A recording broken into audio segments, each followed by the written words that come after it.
You're listening to the Doghouse Podcast. We have the greatest guests, sports talk, and entertainment. Enjoy! What's up, everybody? It's your boy, Mr. Talkbox here, and you're listening to Doghouse Podcast. Y'all, they keep it real, and y'all need to check it out. Stay tuned for all the greatest interviews on the planet. Let's go. What is going on, everybody? We're back here on another episode of the Doghouse Podcast. I'm your co-host, Luke, a.k.a. Lil Tater. And I am your co-host, Logan, a.k.a. Lil Snake. And in this interview, we had Gentry Jones from Washington. Yes. Came on, gave us a lot of good things to talk about. Yeah, I mean, it was cool. Just kind of getting her perspective on, the gym and fitness. But the interesting thing about this, I thought, I don't know how you felt about it, but was her sobriety story. Yeah. With her addiction that she's overcome and that she's, the journey that she's been on. Yep. It's good to have a good hobby like she has now. Yeah, absolutely. Absolutely. So without further ado, I guess we'll get right into it. We have Gentry Jones on with us here at the Doghouse Podcast. And, just to start things off, Gentry, just for our listeners out there, just a little bit of who you are and where you're from. So my name is Gentry Jones. I'm from Zillah, Washington. It's a small town in central Washington. Okay. Yeah. Now, we keep up with your Instagram. So it looks like you do a lot of like fitness stuff and like Right. fitness related stuff.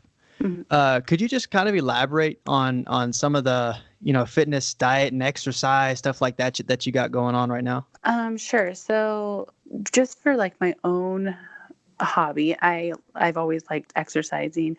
I have 4 kids though, 8, 6, and my youngest are twins, and they're 2. They just turned 2. So like the gym is just kind of not my scene. I don't have time for it. I don't have babysitters for it. So I Yeah. like a lot of at-home exercises, and I actually created a little gym in like a utility room in my work or at my work, so I can work out at lunch. Oh, okay. And so a lot of my stuff is like more HIIT exercise, weights, anything that'd be easily accessible to have and that I could take anywhere. So I have like a kettlebell ball that I take everywhere. Okay. But nothing that you couldn't do in your own living room. Personally, I kind of like that because it seems like if you go to the gym sometimes there's always machines that are being used or, stuff like that. But if it's in your own home, then it just makes it a little bit easier. So that's cool. Yeah. I've always wanted a home gym or something set up good Yeah. just to stay home and get everything done. Yeah. But definitely. you're talking about that as your hobby now. How long have you been staying on that, going on actual steady routine? Well, I guess it's been off and on. Yeah. But I've always been pretty active. Like I was a 3-sport athlete growing up, and I was always outside and playing. So I think for me, it's just something that it's always been a part of my life. And then there's been times it's been not as consistent, but it pretty much always. Okay. And so now, to go on to the next topic here, along with like your Instagram, which really is kind of what drew me to kind of follow you and keep up with you was your sobriety, right? Mm-hmm. Right. So now, whenever I had checked out the post, it said you were 400 days sober, but now you're even more. Right. So how many days sober are you? My May 1st is when I hit a year. So Okay, cool. Now with that, I mean, what's your story? Like what kind of caused you to just make that decision? And was it like a particular instance that happened or? well, I think me personally, I think there was several particular instances. I think there was always kind of this warning sign that like me plus alcohol is not a good combo. Yeah. So sobriety has always been something that I was kind of drawn to, like I was curious about. But like anything, I think that I grew up with the habit of alcohol being kind of related. I mean, small town girl, small town parties, there's a lot of drinking involved. Oh yeah. And I think that my life habits were surrounded around alcohol. Like it made barbecues funner, it made concerts funner, it made simple things. It just became kind of a habit to have alcohol involved in all activities.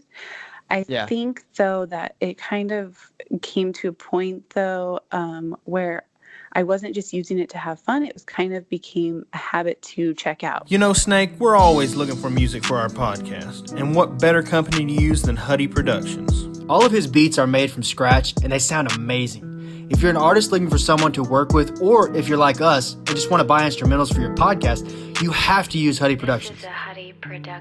Leases start at $30, and exclusives are negotiable. Beats that are solely produced by Huddy Productions are buy one, get one free, and that excludes any collaborated beats. Follow Huddy Productions on Instagram at Huddy_Productions, on Twitter at Huddy Production. Go to www.huddyproductions.net. Now back to the show. Like I said, I have 4 kids, and I went going to school with the 2 youngest ones, and just with a busy life and a busy schedule, it started to be my way to stop thinking, because I have a hard time like shutting off my brain. Yeah. And so when it started kind of switching from a habit to have fun and a habit to the habit to check out, it started to not be as fun. So I think I came to the realization that I'd rather admit or accept that I'd rather believe that I was an alcoholic than to continue trying to convince myself that I can drink normally again. Because I wasn't ever drinking normally anymore. It was always kind of an unhealthy situation. I think having kids too, I put a lot of pressure on myself to be perfect, and that pressure kind of built up over time. I think when it got kind of more serious, I talked to my dad about it, and he had made a comment like, "Oh, you have 4 great reasons right there to do it." And instead of that encouraging me, it actually made me feel really depressed and trapped. Like it kind of made me feel like my worth wasn't good enough to be sober. I had to do it for my kids. And so after that was said to me, it was kind of like, why do I feel like I'm not worthy to be like my healthiest and best self? And I think a lot of people do this with like exercise and food too. When they're overweight and they're unhealthy and they're out of shape, people will tell them like, "Oh, you need to be healthy for your kids," or all this stuff. And it's like, that's not necessarily helping them, because they have to believe that they deserve that. Yeah. And I think that's kind of why I turned to I've turned from alcohol to fitness, is because it's like, no, I deserve to have my best self so that I can give my best self to my kids and whatever. But I deserve it for myself too first, before I can do that for anyone else. Well, we just want to say congratulations on that. That's a huge milestone, already being over a year. Yeah. And we know you'll continue to keep going on without it. So a great substitute for that addiction is working out, like you said. Right. But for this little last question here, it follows along with working out again. Do you have any advice you would give, whether it be men or women in the gym, on kind of what's, helped you get into shape, or what kind of workout plan you're on currently that's working best? Yeah, I think that one, if fitness is not your like kind of passion, that you need to plan ahead. Like the more you have it planned ahead, or that you have it structured or built out for you, the more likely you're going to do it. Like I'm not as good at like cooking dinners or meal planning, or I'm good at meal planning. I'm not good at like doing that on the fly. Like if I haven't planned anything, my dinners are going to be chips and cookies. So I have to plan that ahead. Working out, that's not necessarily a problem. I can kind of make it up on the fly. But if it's not something that comes to you, planning ahead is the most, I think, crucial thing. Like, what days you're working out, what the workout's going to be, and there's no questions about it. Yeah, that's good. I recently, for the last few weeks, have had my meals prepped and delivered, just so me and my fiance, we don't have to cook anything, because we're just lazy. Oh, that's awesome. So we pay $85 a week, which isn't too bad. No, that's not considering bad at all. How much fast food we were eating and how much it cost. It just all adds up.